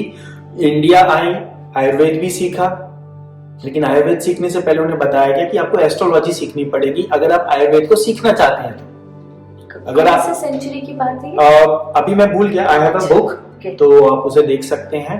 एटलीस्ट 250 years ago की पहले की बात है। तो उन्होंने कुछ बुक्स लिखी, उसमें से एक बुक का नाम है एस्ट्रोलॉजी एंड डकलेस ग्लैंड्स। तो उनका समराइज ये था कि जो भी हमारी पास्ट की सारी प्रॉब्लम्स हैं, टेंडेंसीज हैं, सो कॉल्ड कर्मा है, वो जब नेक्स्ट लाइफ में आता है तो हम ऐसी सिचुएशन में जन्म लेते हैं जहां पे हमारे पास वो टेंडेंसीज आए और वो सारी चीजें हमें भोगनी पड़े। और वो कैसे होगा, उसके टूल्स हैं ये 11 डकलेस ग्लैंड्स। तो अगर मॉडर्न मेडिसिन में, मॉडर्न उपचार विधि की बात आप कर रही थी, तो उसमें सारी चीजें लाइफ की हार्मोन से ट्रिगर होती है। तो ये हार्मोन्स, वो डकलेस ग्लैंड्स ही ये सब कुछ डिसाइड करते हैं कि हमारा शरीर कैसा होगा, हमारे दूसरों से बिहेव करने की पैटर्न कैसे होंगे, हम कैसे बात करेंगे, हम कैसा फील करेंगे, हम गुस्से वाले होंगे कि हम बहुत ज्यादा टॉलरेंट होंगे। हमारे जीवन की A to Z सारी चीजें उन ग्लैंड्स के बैलेंस होने पे निर्भर करती हैं। अगर वो कहीं ना कहीं, और देखिए मैं बताऊं, जन्म से कोई भी बैलेंस नहीं होता। तो मैं जब जो भी बात करूंगा उसमें थोड़ी स्पिरिचुअलिटी का पुट आता ही रहेगा, क्योंकि मेरा काम वैसा है। तो ये ग्लैंड्स आपको, आपके जीवन को प्रभावित करती है। और जहां तक मेरी रिसर्च कहती है कि अगर आपकी कोई भी ग्लैंड इम्बैलेंस है, फॉर एग्जांपल मैं जो मेडिकल एस्ट्रोलॉजी करता हूं तो डॉक्टर्स की मदद करता हूं डिसीज को डायग्नोस करने में। तो डिसीज को डायग्नोस करने में कैसे मदद की, आपने कई बार सुना होगा। डॉक्टर्स क्या करते हैं कि किसी पेशेंट को सारे टेस्ट करा के, सारी मेडिसिन दे दी, इट्स बीन 2 months, बट कोई असर नहीं हो रहा। तो हर एक थेरेपी की, हर एक पैटर्न की, हर एक विधि की कई बार लिमिट आ जाती है। तो मैं उन्हें बताता हूं डायग्नोस करके, कुंडली देख के, कि जैसे कि मान लो आपकी पेनक्रियासाइटिस है, आपको पेनक्रियासाइटिस हो गया, पेनक्रिया में सिचुएशन आ रही है, इम्बैलेंसेस हैं, तो डॉक्टर उस पर फोकस करते हैं। तो जितनी दवाई देते हैं उतना बैलेंस रहता है, बट प्रॉब्लम जाती नहीं है। तो मैं उनकी ये मदद करता हूं कि भाई ये इनिशिएट कहां से हुई थी ये problem, what is the root cause of it. तो समटाइम्स वो कोई किसी इंटेस्टाइन से निकलता है, समटाइम्स वो हाइपोथैलेमस से निकलता है, सोच से निकलता है, समटाइम्स आप रिपीटेडली कोई केमिकल यूज कर रहे हो अननोइंगली, उससे होता है। तो बेसिस कहां पे होता है, तो इस तरह से लोगों को मैं मदद कर पाता हूं। डॉक्टर ने जैसे डाइजेस्टिव हार्मोन्स या जो भी उनकी प्रोसेस है आंतों को सही करने के लिए, इंटेस्टाइन करने के लिए, तो विद इन 15 days 20 days सारी चीज हेल्थ रिस्टोर होने लगती है। तो आई एम फीलिंग वंडरफुल, ये I am able to help doctors to help their patients. ये हुई बीमारी की समस्या। अब बात आती है कि बहुत कुछ कह दिया है डॉक्टर शेफाली ने, मैं केवल एड पॉइंट्स करूंगा उसमें, रूटीन चेंज करना। तो डकलेस ग्लैंड्स, डॉक्टर्स कहते हैं कि केमिकल्स देने पड़ते हैं उन्हें रिस्टोर करने के लिए। रिस्टोर नहीं होती, सप्लीमेंट्स होते हैं। अगर आपके हाइपोथैलेमस काम नहीं कर रहा है तो आपको वो सेडेटिव देंगे जिससे आप काम फील करो। तो मैं बता रहा था कि ये साउंड कैसे हेल्प करते हैं। तो साउंड, जब भी कोई ग्लैंड प्रॉपर वर्क नहीं कर रही है, इम्बैलेंस है, ज्यादा हार्मोन रिलीज हो रहा है, कम हार्मोन रिलीज हो रहा है या डेड हो गई है, उस समय पे उन्हें वो हार्मोन्स दिए जाते हैं। डॉक्टर डिसाइड करता है कितनी क्वांटिटी देनी होगी उनकी प्रॉब्लम के हिसाब से, तो वो दिए जाते हैं। बट ये परमानेंट सॉल्यूशन नहीं है। तो डॉक्टर्स एक टर्मिनोलॉजी यूज करते हैं कि until and unless you stimulate the glands internally, it will not restore। और करंट मेडिकल साइंस पे जहां तक मेरी नॉलेज है, इंटरनली स्टिमुलेशन का कुछ भी नहीं है। They have to give hormones from outside। But यहीं पे ये जो साउंड्स हैं, ये जो बीज मंत्र है, जो हर एक ग्लैंड को इफेक्ट करते हैं, बैलेंस करते हैं। आपकी प्रॉब्लम कितनी ज्यादा है उस हिसाब से आपको कितनी बार उसे सुनना है और कब तक सुनना है वो डिपेंड करता है। तो आपकी कुंडली देख के कि आपके लिए कौन कौन से साउंड्स होंगे वो आपको बस सुनना है। आप सुबह उठ के ब्रश करते ही होंगे, बस वो साउंड्स आपको ऑन कर लेना। आपकी आंख खुली है, on, switch on the sounds. क्या होगा उससे? आपको जो सिचुएशंस क्रिएट होने वाली है फ्यूचर में, जो आपकी कुंडली देख के हो सकती हैं, अगर कोई प्रॉब्लम है और अगर कोई प्रॉब्लम नहीं भी है, everything is going fine, but हमें प्रोएक्टिव मेजर्स लेने होते हैं कि अगर सपोर्ट सिस्टम बन जाए तो और भी चीजें अच्छी होंगी। आपका मन बेसिकली आपका ब्रेन जब आपके वो कंट्रोल में नहीं होता तो वो बहुत सारी चीजें, जिसे क्या बोलते हैं इंदौरी लैंग्वेज में, रायता फैल जाता है। I am using such words, you are not able to control your emotions। और उस समय पे अगर आप काम हो, just imagine you are calm। वैद्य शेफाली ने कहा, आप अगर गुस्से में हैं तो आप वो गुस्से का जहर बच्चे को दे रहे हो। अगर आप चिढ़ रहे हो, किसी चीज से परेशान हो, तो वो परेशानी आप दूसरे को नहीं दे रहे हो, आप बच्चे को दे रहे हो। क्यों? क्योंकि आप जो भी प्रेशर आपके ऊपर आया, आप उसे एब्जॉर्ब नहीं कर पाए, न्यूट्रलाइज नहीं कर पाए। वो न्यूट्रलाइज कब होगा? जब आप ये साउंड आप रेगुलर बेसिस पे सुनने लगोगे, आपकी कैपेबिलिटी बढ़ जाएगी टेकिंग ऑन द प्रॉब्लम्स। तो सेम सिचुएशन में after listening songs, these sounds, आप कूल रहोगे। अच्छा ऐसा, okay, let's we'll take it further. पहले अपन अपना ये हाथ का काम निपटा लें, फिर बात करेंगे। तो प्रॉब्लम तो रही नहीं।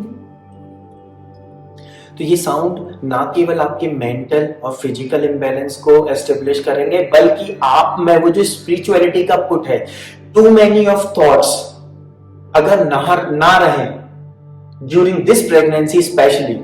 मैं आपको कोई साधु होने को नहीं कह रहा हूं कि आप हमेशा ऐसा कर पाए, वो टफ है, बट इस दौरान ये मंत्र आपका एक सपोर्ट सिस्टम बनेंगे और आपके मन को शांत रखेंगे। चेन ऑफ थॉट नहीं बनेगी। जब चेन ऑफ थॉट नहीं बनेगी तो जैसा वैद्य शेफाली ने बताया, वो अपने आप वो वेकेंट स्पेस होगा जहां पे आप उनकी दवाइयों को, उनके उपचारों को, अपने लोगों के आसपास के वो बिहेवियर जिन्हें आप पहले पसंद नहीं करते थे, उनको आसानी से सस्टेन कर पाओगे। तो sound therapy will be a support system along with all the medicines provided by allopathic doctor and all the support and herbal processes provided by वैद्य। तो मुझे लगता है आज हम इसीलिए इकट्ठा हुए हैं कि हम तीनों चीजों को एक साथ लेके कैसे आगे बढ़ सकें, और हमारा उद्देश्य है कि ये जो पीरियड है ये सेलिब्रेशन का हो, ना कि प्रॉब्लम्स का। क्योंकि अगर सेलिब्रेशन रहा तो वो सेलिब्रेशन आपके बच्चे के पूरे जीवन में रहने वाला है। मैं बहुत सारे लोगों की कुंडली देखता हूं, बहुत सारे लोग परेशान होते हैं, फिर उन पे काम किया जाता है, फिर धीरे धीरे चीजें सही होती है। तो इट्स लाइक एक कार है जो बन चुकी है, उसमें मैकेनिकल इफेक्ट्स हैं, बहुत सारे प्रॉब्लम्स हैं, डिफेक्ट्स हैं, तो उसको सही करने में बहुत एफर्ट्स लगेंगे। But while making of car अगर आप वो नेसेसरी इंग्रेडिएंट्स पुट कर दो, जब वो बच्चा जन्म ले रहा है उसी समय वो सारे इंग्रेडिएंट्स पुट कर दो, अगर ये मंत्र उसके अंदर एस्टेब्लिश हो गए, चूंकि होंगे ही, क्योंकि बच्चा बहुत रिसेप्टिव होता है उस समय। इनफैक्ट इसी बात से मैं ऐड कर दूं कि जो नंबर 1 इंद्रिय एक्टिव होती है ड्यूरिंग द टाइम ऑफ माने कैरी या उस गर्भ में, दैट इज लिसनिंग। एग्जैक्टली। इसीलिए ना केवल गर्भ के समय, मैं बाकी लोगों को भी यही सजेस्ट करता हूं कि डू नॉट उसका उच्चारण मत करो, do not speak it, because you may not speak as it is required. मैं भी अगर कोई मंत्र पढ़ूंगा तो आई एम नॉट श्योर मैं उसे 100% सही कर पा रहा हूं या नहीं। क्योंकि जैसे केरला में बहुत सारे ऐसे ब्राह्मण हैं, चेन्नई में, तमिलनाडु में, जब आप गायत्री मंत्र पढ़ते हो तो वो जिस गायत्री मंत्र को जिस तरह से पढ़ते हैं वही उसकी विधि है। क्योंकि जब आप उसे सही तरीके से पढ़ोगे तब वो साउंड वेव क्रिएट होगी। जो मेडिसिन बनेगी और आपको हील करेगी। तो मैंने भी जो साउंड्स रिकॉर्ड किए उन सब बातों का ध्यान रखा है और आपको केवल सुनना है उसे। तो ये आपके उन सारे इम्बैलेंसेस को न्यूट्रलाइज करेंगे, बैलेंस को एस्टेब्लिश करेंगे और ये सारी थेरेपी उसमें काम आएगी। अगर आपका इसमें कोई क्वेश्चन है तो बताएं। नहीं, मेरे को तो it's making sense। और इसमें एक और मैं बात बताता हूँ कि जब मैं गर्भ संस्कार थेरेपी देता हूँ तो महीने में 3 बार देता हूँ ड्यूरिंग 9 months।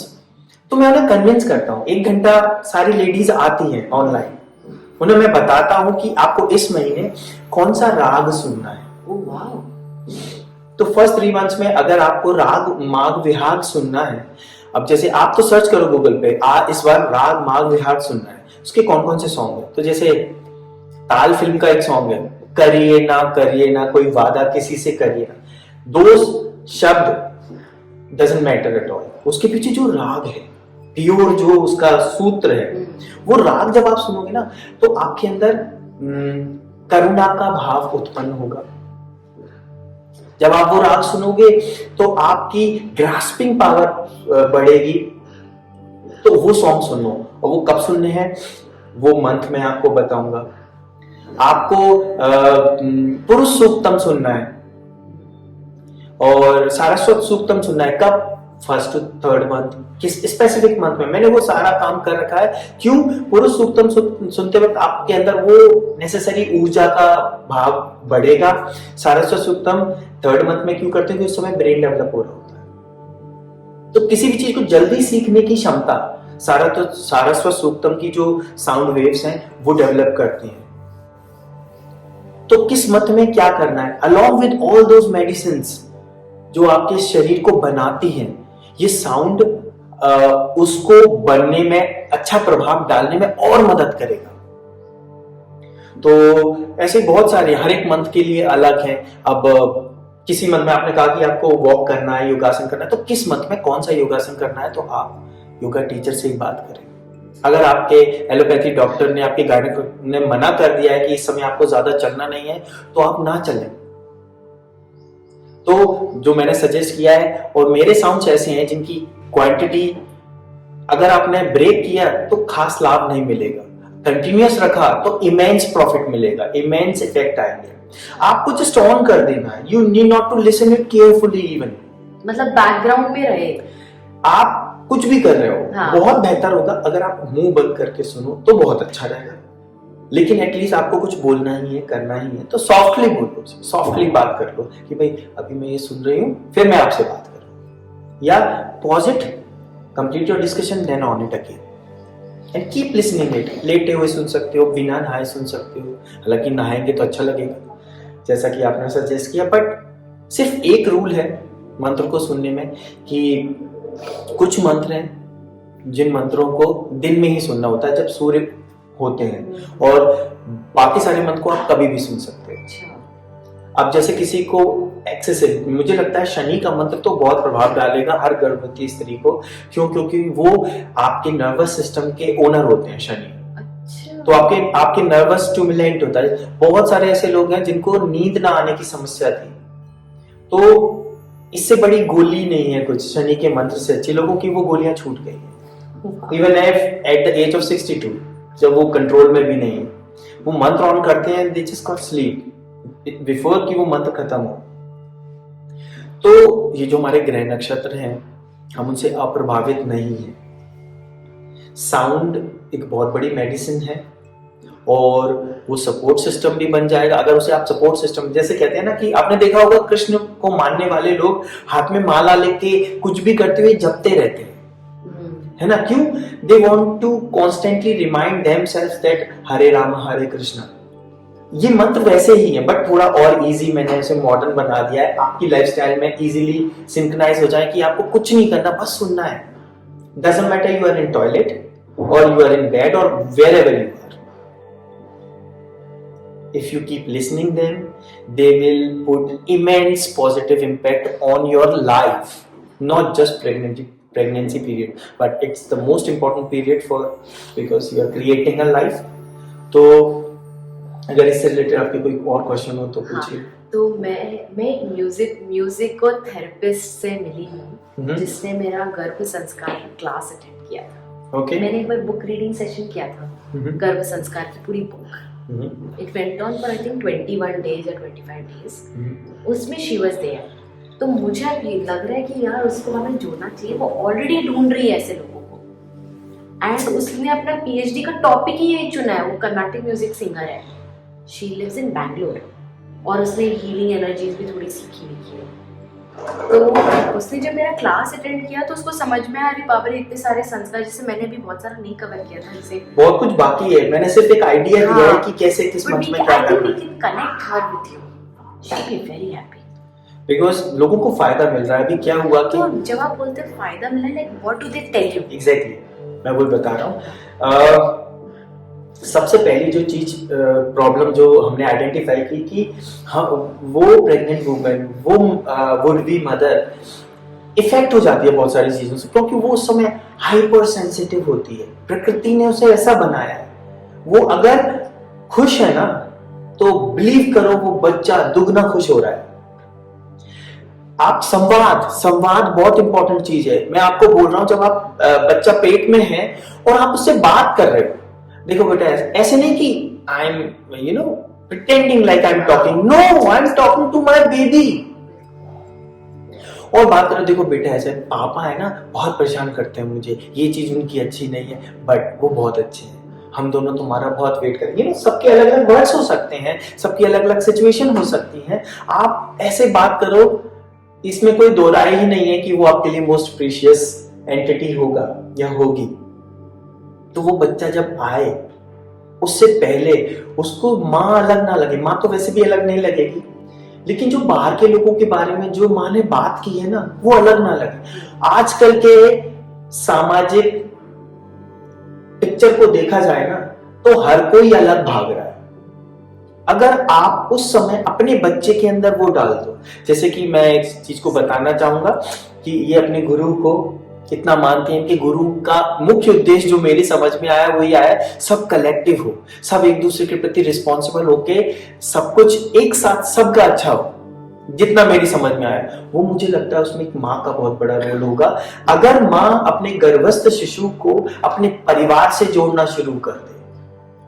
संवाद, जब मैं किसी को समझाता हूं तो संवाद में सिर्फ माता पिता नहीं होते, आप उसकी दादी बात करे, नानी बात करे, फोन पे बात करे, बेटा कैसे हो तुम, नाना आपका वेट कर रहे हैं, मेरी प्यारी बेटी कब आएगी, सब उस तरह से वो सब कुछ सुन रहा है। अगर उसको वॉइस, तो खैर ये शुरू होते हैं 5वें या 6वें महीने से, लेकिन आपने अगर ऐसा फील किया, आपके पापा ने कुछ कहा बच्चे के बारे में, आपने सुना, तो वो पहुंच गया उस तक, क्योंकि आप ऐसा सोच रहे, ये प्रकृति है। तो मुझे लगता है संवाद एक बहुत इंपॉर्टेंट एस्पेक्ट है। संवाद, मेडिसिन। मैं आपको जब जो मैं गर्भवती महिलाओं को जिस तरह से काउंसिल करता हूँ, कोई मुझे भाई समझती है, कोई मुझे गुरु समझती है, कोई डॉक्टर समझती है, कोई एस्ट्रोलॉजर समझती है, कोई भी उन्हें संबंध बनाया, मैं उस संबंध के बेसिस पे उनसे उस तरह से बात करता हूँ कि देखो अब मामा ये बोल रहे हैं, तो दे फील वंडरफुल। उनका एक्सपीरियंस ऐसा होता है कि वो भूल ही जाते हैं। और जो उनकी लाइफ में जो मेजर चेंज आया वो ये है कि टेंशन उनका कम हो जाता है। Okay, they feel stable. Without any substance. उनको, जैसा आपने बताया, जितना मुझे पता है कि एक वुमन को स्पेशली इस समय पे एक सेंस ऑफ बिलोंगिंगनेस चाहिए होती है, विदाउट एनी ब्रीच। Absolutely. तो वो बिलोंगिंग हस्बैंड से हो तो सबसे अच्छा है, फिर भाई भी हैं, पापा भी हैं, और भी संबंध है, सब अच्छा है। लेकिन मुझे लगता है एक स्त्री के लिए और एक पुरुष के लिए भी एक सबसे बड़ा संबंध जो सबसे आखिरी तक रहता है वो पति पत्नी का होता है। तो मैं मैरिज काउंसलर भी हूँ, मैं बहुत सारे लोगों को काउंसिल भी करता हूँ। तो ये वो चीजें हैं जो कलेक्टिवली एक दूसरे से जुड़ी हैं। तो sound is collective and comprehensive medicine. If not, you take it towards आध्यात्मिक और स्पिरिचुअल वे में वो नेक्स्ट स्टेप होती है। बट अगर हम ये वाला रियलम, ये वाला लेवल क्लियर कर ले, तो नेक्स्ट स्टेप स्पिरिचुअलिटी ही होती है। तो this is my belief in my practice. बहुत ही एक्सीलेंट पॉइंट है। मैं एक कपल को यही बता रही थी कि देखो ये एक वुमन को ना अपने लाइफ में जितने भी पड़ाव है उसमें से उसका डिलीवरी कैसा रहा, उसका प्रेगनेंसी कैसा रहा, वो एक ना बहुत ही बड़ा माइलस्टोन रहता है। And she will always recall that life में कि ये पीरियड ना 100% मेरे पास एक केस आया, आई एम सॉरी उन्होंने ये कहा कि my husband is good, everything is good, सब कुछ ठीक है, लेकिन काश वो उस समय मेरे पास होते, बस काश वो उस समय पास थे, लेकिन काश वो मुझसे बात करते। बस। हर एक लेडी अलग है, कुछ लेडी अपनी बात मनवा लेती है तो वो अच्छा है, लेकिन फिर भी उन्हें वो खुशी नहीं मिलती कि वो खुद से हो। तो मैंने बहुत सारे लोगों पे जब वो उनकी लाइफ में मुझे एक्सेस मिला, आई एम फॉर्चुनेट इनफ, तो मुझे पता चला कि this is what they want. और जब से मुझे ये पता चला मैं भी बहुत जगह गलत था, मैं सिर्फ उन्हें हील नहीं करता, मैं भी हील हो रहा हूँ। This is the process. तो मैंने अपनी लाइफ में, अपनी मैरिड लाइफ में भी उन सूत्रों को यूज करना शुरू किया है। I am getting wonderful results कि यू नो आप एक ही फॉर्मूला सब जगह नहीं लगा सकते। आपको कुछ चाहिए ना तो पहले देने की इच्छा प्रकट करो। ये स्पिरिचुअल हो गया। और अगर आप इस बारे में कुछ जाने, क्योंकि साउंड थेरेपी बहुत सारी बीमारियों के लिए भी यूज होती है। साउंड थेरेपी अदर प्रॉब्लम है, मैरिज, करियर, ये वो, ये लेस इंपॉर्टेंट चीजें हैं, इनके लिए भी होती है, बट हेल्थ एंड बर्थ ये सबसे इंपॉर्टेंट चीज है। इसलिए मैं खुद को मेडिकल एस्ट्रोलॉजर, साउंड थेरेपिस्ट कहता हूँ। तो आज हम केवल गर्भ संस्कार के बारे में बात करें। वैद्य सुरम्या, आप इस पे कुछ अगर अपना कुछ विचार या कुछ समराइज कर सकें कि आपको क्या लगता है इस बारे में? बढ़िया है, मतलब आप दोनों ने सारे पॉइंट्स शेयर कर ही दिए। मैं बस ये शेयर एक चीज़ जो मेरा भी रीसेंट एक्सपीरियंस रहा है बस वही शेयर करना चाहती हूँ। जो मैंने बताया विकी, मेरी जो फ्रेंड है उनको मैंने, फ्रेंड नहीं पेशेंट है, उनको मैंने बताया कि ऐसा ऐसा करना है, वो नहीं कर पाई। तो जिस तरीके से हम रिस्पेक्ट रख रहे हैं जो मॉडर्न मेडिसिन है उसकी, वी एक्सपेक्ट कि वही रिस्पेक्ट हमारी भी रखी जाए, क्योंकि this is also a science based on hundreds of years of research, ठीक है, ऑन द बेसिस। और ऐसा नहीं है कि उसका कोई प्रूफ नहीं है, we have been proving it since very long. अब बहुत सारे लोग इस पे रिटर्न डॉक्यूमेंटेशन भी करने लगे।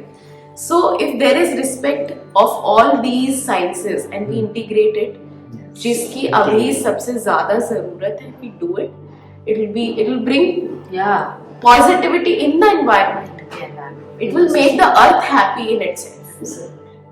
ठीक है, तो जैसा हमारे गुरुजी ने कहा है कि एक मानव के खुश होने से कुछ नहीं होगा, लेकिन सभी मानव अगर खुश रहेंगे, ठीक है, तो दिस अर्थ विल बी। मैं आपसे रिक्वेस्ट करता हूँ कि थोड़ा सा ब्रीफ में आप गुरुजी का विजन अगर थोड़ा सा बता सकें, क्योंकि हम कुछ ऐसा करने जा रहे हैं कि मिलके कुछ इंटीग्रेटेड क्रिएट करने की का प्रयास है। तो आप अपने गुरुजी का थोड़ा नाम बताएं और थोड़ा सा उनका विजन, आप दोनों ही सेम गुरु की शिष्या हो, प्लीज थोड़ा सा उसके बारे में बताएं। ठीक है, तो मतलब हमारे जो परिवार हैं दोनों के, उनके हमारे जो गुरुजी हैं उनका नाम है श्री ए नागराज जी, और वो कर्नाटका में वेद मूर्ति परिवार से बिलोंग करते हैं। उनके बचपन से कुछ प्रश्न थे, उन प्रश्नों पे उन्होंने बहुत सारी चीज़ें, मतलब उन प्रश्नों के उत्तर ढूंढने के लिए उन्होंने बहुत सारे प्रयास किए, जैसे हमारे वेदों में भी लिखा है वैसे भी किया। और बहुत सारा उन्होंने जिसे कहते हैं हम ध्यान करके या मेडिटेशन करके या फिर जो है समाधि करके, उन्होंने वो सारे पूरे प्रयोग करे। और उनको एक संयम नाम की क्रिया होती है, उससे कुछ नहीं, उससे वो ऐसा कहते हैं कि उनको अस्तित्व जो है प्रत्यक्ष हो गया। अस्तित्व प्रत्यक्ष हो गया, तो अस्तित्व में जो भी व्यवस्थाएं हैं उन सारी व्यवस्थाओं में किस तरीके के क्या नियम हैं, उनमें क्या जुड़ाव है, वो कैसे काम करते हैं, मानव का आचरण कैसा होता है, मानवीय आचरण कैसा होता है, उस सब पे उन्होंने काम किया है। उसके 3 डिफरेंट उन्होंने दर्शन बनाए हैं, एक तो अस्तित्व ज्ञान, एक जीवन ज्ञान और एक मानवीयतापूर्ण आचरण ज्ञान। उस पर पूरा ही एक्सप्लेनेशन है दर्शन का। और उनका जैसे कि हम बचपन से, सालों से, हजारों सालों से सुनते आ रहे हैं, वसुधैव कुटुंबकम है ना, तो ऐसी चीजों पर हम कैसे काम कर सकते हैं वो उस पर चर्चा। इस पे मैं एक बात बताऊंगा, एक नाम लेने जा रहा हूँ, डॉक्टर सुरेंद्र पाठक। आप सर्च करें यूट्यूब पे, गूगल पे, तो आप वो वन ऑफ द मेंटर है जो इस चीज को लोगों को जागृत कर रहे हैं। तो मैं आपको सजेस्ट करूंगा सर्च करें, तो ये जो डिटेल्स हैं आपको बहुत वास्ट वे में मिल जाएगी। हाँ, मध्यस्थ दर्शन करके अगर आप सर्च करें, जो दर्शन है उसका नाम है मध्यस्थ दर्शन सहअस्तित्ववाद, उस पर अगर आप सर्च करेंगे तो आपको मिल जाएगा।